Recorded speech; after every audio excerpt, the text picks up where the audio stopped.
Ok, bienvenue dans cette nouvelle vidéo. On va répondre à la question de Aubin Moubé. J'espère que tu vas bien, Aubin Moubé. Le 21 décembre, j'avais demandé de poser vos questions en commentaire. Je devais répondre sous format vidéo. Si tu es nouveau ou nouvelle sur cette chaîne, sache qu'ici, j'accompagne ceux qui aimeraient poursuivre légalement les études en Belgique en leur montrant à travers un programme en formation vidéo comment constituer même le dossier sans qu'une tierce personne ne les aide dans les démarches. Que vous soyez nouveau, que vous ayez une personne qui réside en Belgique ou pas, si vous voulez faire les études ou la procédure pour les études en Belgique, cela n'a aucune importance pour vous. Je vous montre la procédure de A à Z. Et comme je vous ai encore dit dans des précédentes vidéos, à partir de fin février, ou peut-être avant, je vais vous montrer le local, ici à Bruxelles, où que vous soyez, peu importe où vous soyez en Europe et que vous voulez venir au local, confier le dossier d'une connaissance. Ça peut être un frère, une soeur, une tante, une cousine, une nièce, un cousin. Vous serez les bienvenus. Voilà, vous serez les bienvenus. Voilà, bon, je vais mettre la question de Aubin Moubé et je vais répondre. Il dit: je souhaite m'inscrire en management hôtelier, niveau master ou licence. Quelles sont mes chances? Je vais recommencer. La question de Aubin Moubé. Il souhaite s'inscrire en management hôtelier, niveau master ou licence. Quelles sont les chances? Dans une précédente vidéo, Monsieur Aubin, ou cher toi qui m'écoute, j'ai dit, quand vous parlez des chances concernant les demandes d'admission, c'est synonyme de remplir au maximum les critères d'admissibilité. Ce n'est pas une affaire de chance. Plus vous remplissez les critères d'admissibilité pour une demande d'admission, plus vous aviez de fortes chances. Ben, je vais vous reprendre après. Je vous reprends après. Voilà. Donc, plus vous avez de chances. Excusez-moi, je ne monte pas de vidéo. Alors, je recommence parce que j'ai été un peu interrompu. Ce que vous dites, quelles sont les chances? À partir du moment où, lorsque vous voulez postuler dans une université, pour une école ou dans un domaine, pour une formation particulière qui se trouve dans une université, haute école ou institut privé en Belgique, lorsque vous remplissez les critères d'admissibilité, vous avez déjà c'est déjà une chance. Parce que je ne comprends pas ce que vous appelez peut-être chance. Alors, ce que je dis, remplir les critères d'admissibilité, c'est quoi? Tout établissement, toute haute école, université ou institut privé en Belgique ou toute école de formation en Belgique a ce qu'on appelle les critères d'admissibilité pour les demandes d'admission. Et est-ce que cela suffit?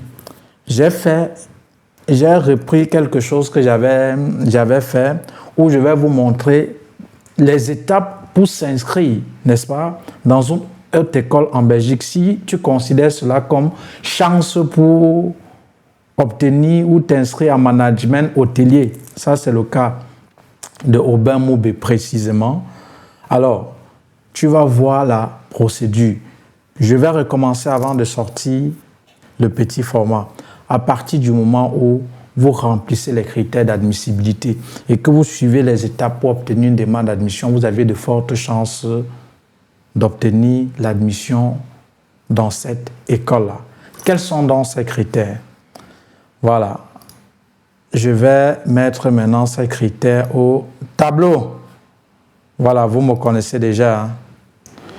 Donc, vous n'avez pas besoin, je ne sais pas de quoi que ce soit. Voilà, vous me connaissez déjà. Alors, lorsque vous voulez vous inscrire dans une haute école, dans une université en Belgique, la première des choses, comme c'est le cas de Aubin Moubé, lui dit il veut s'inscrire en licence. C'est en quoi là? En management hôtelier. Ok? La première question ou la première chose à faire, c'est de choisir votre programme. Supposons que M. Aubin Moubé Un exemple, supposons que lui, n'est-ce pas? Supposons que lui, il voulait, en fait, qu'est-ce que je vais dire?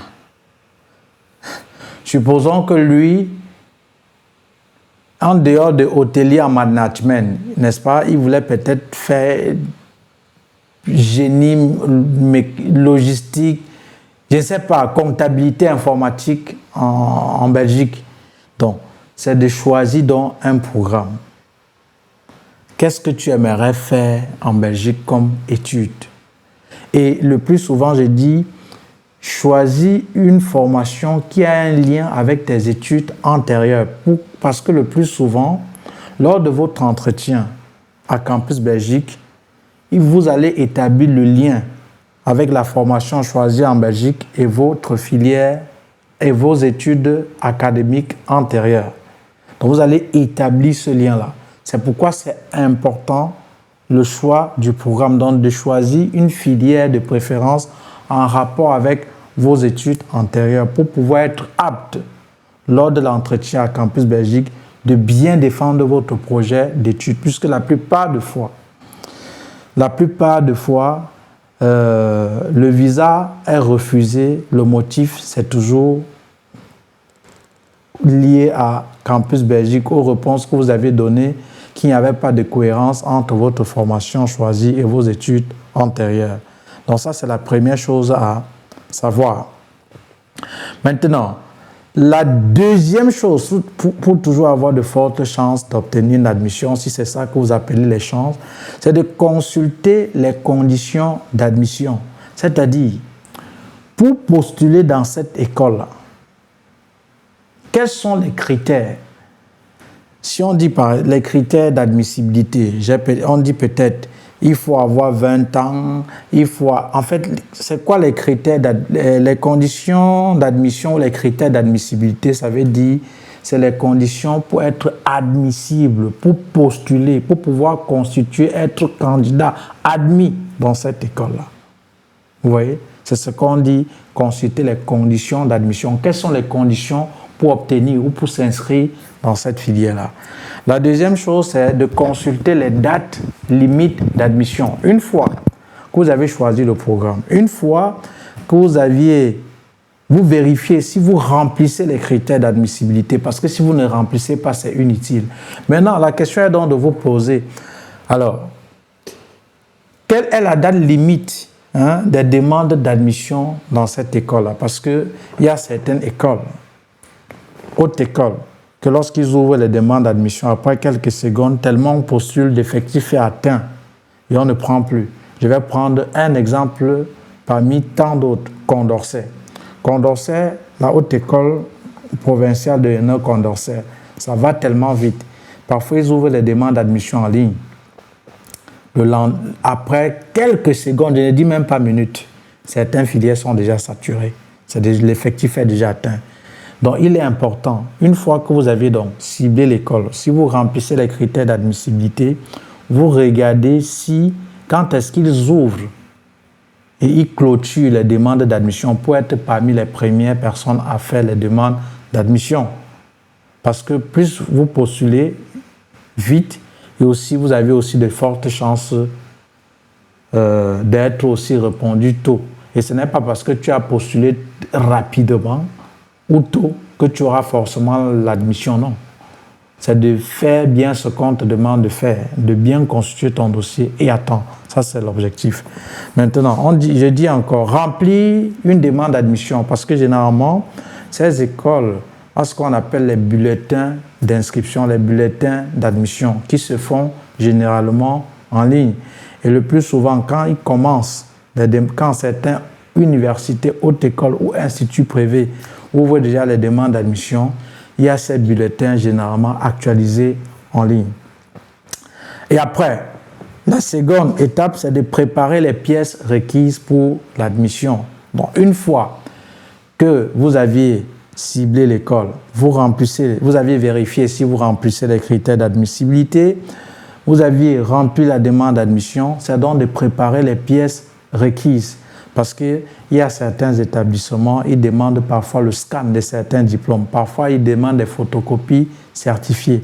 Donc, vous constituez bien votre document et après, vous envoyez les pièces requises. Donc, vous envoyez à l'établissement à temps ces pièces requises, la constitution de votre dossier. Parfois, c'est par la poste, parfois, c'est par DHL. Voilà. Parfois, c'est même par un intermédiaire si vous aviez en Belgique. Et parfois même, et le plus souvent, c'est en ligne. Parce que les demandes d'admission, le plus souvent, se passent en ligne, chers enfants. Une fois donc que vous avez envoyé votre dossier, vous allez faire ce qu'on appelle le suivi de votre demande de dossier en ligne. Vous n'allez pas poser la question à savoir à quelqu'un que « Ouais, j'ai envoyé mon dossier. Est-ce qu'ils n'ont pas répondu ?» Non. Le suivi de votre dossier, une fois que vous l'envoyez, le plus souvent, c'est en ligne. Et après quelques mois, quand l'école a fini de traiter votre dossier de demande d'admission, on vous répond. Vous allez recevoir une réponse soit de l'université, soit de la haute école, soit de l'institut privé. OK? Pour les universités, c'est après quelques mois. Pareil avec les hautes écoles. Et aussi, certains instituts privés, parfois c'est quelques semaines, aussi quelques mois. Donc, une fois que vous recevez la lettre, n'est-ce pas, la lettre pour voir si vous êtes admissible ou pas. Parce que quand vous postulez, comme je dis encore, vous pouvez être éligible. On peut vous admettre comme on peut ne pas vous admettre. Une fois que vous recevez donc cela, vous décidez si vous allez vous inscrire ou continuer avec cette école ou pas. Parce qu'il y a certains étudiants qui postulent dans des universités, dans des autres écoles. Ils obtiennent parfois plusieurs demandes d'admission, mais vous n'allez pas faire la demande avec toutes ces demandes d'admission. Vous allez faire la demande avec une seule demande d'admission pour une seule école. Donc, tu choisis où tu aimerais faire tes études. Et j'ai encore dit, l'idéal, même si vous avez plusieurs admissions, c'est de choisir une admission en rapport avec vos études antérieures. Donc, une fois donc que vous aviez cette demande d'admission, vous payez dans le Minerval.